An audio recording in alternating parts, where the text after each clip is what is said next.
পৃথিবীতে কত ধরনের মানুষ দেখালাম আর কত মানুষের সাথে কথা বললাম হিসাবের বাইরে।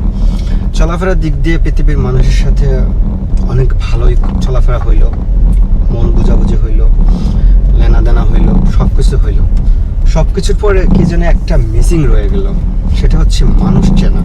মানে প্রত্যেকটা মানুষের সাথে কথা বলার ক্ষেত্রে দেখা গেছে যে বাইরে এক রূপ, ভিতরে আরেক রূপ। সেক্ষেত্রে এই গল্পটা আজকে বলা। আমি কোনো এক পার্সনের সাথে খুব গভীরভাবে কথা বলি। আমার মনে হয়েছিল যে পৃথিবীতে সবচেয়ে ভালো মানুষ যদি থেকে থাকে, বিশ্বস্ত মানুষ যদি থেকে থাকে, তাহলে সেই একজন।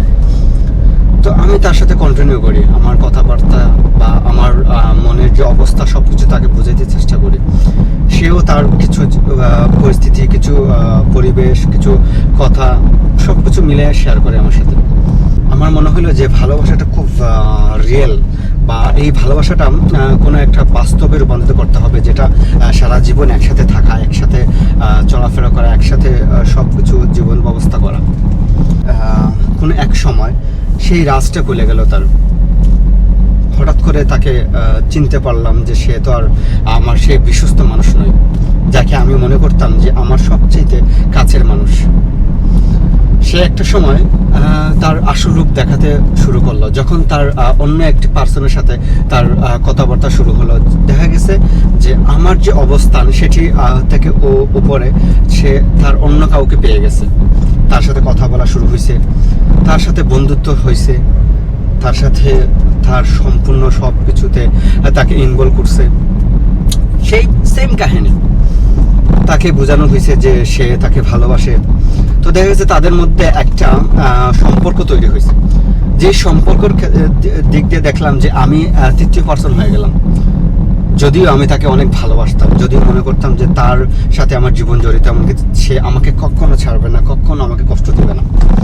আর আমার সম্পূর্ণ উজাড় করে তাকে বলতাম আমার সব কষ্টের কথা, আমার সব ভালো কথা, খারাপের কথা। তো মনে হইলো যে হঠাৎ করে আমাকে আর তার দরকার নেই, সে ইগনোর করা শুরু করলো। তার ইগনোরটা দেখে আমার মনে হইলো যে আমি আমার সব কিছু থেকে বের হয়ে আসি, আমি তাকে ফ্রিডম দিই। তারপর একদিন আমি বুঝে গেলাম যে সে আমার নয়।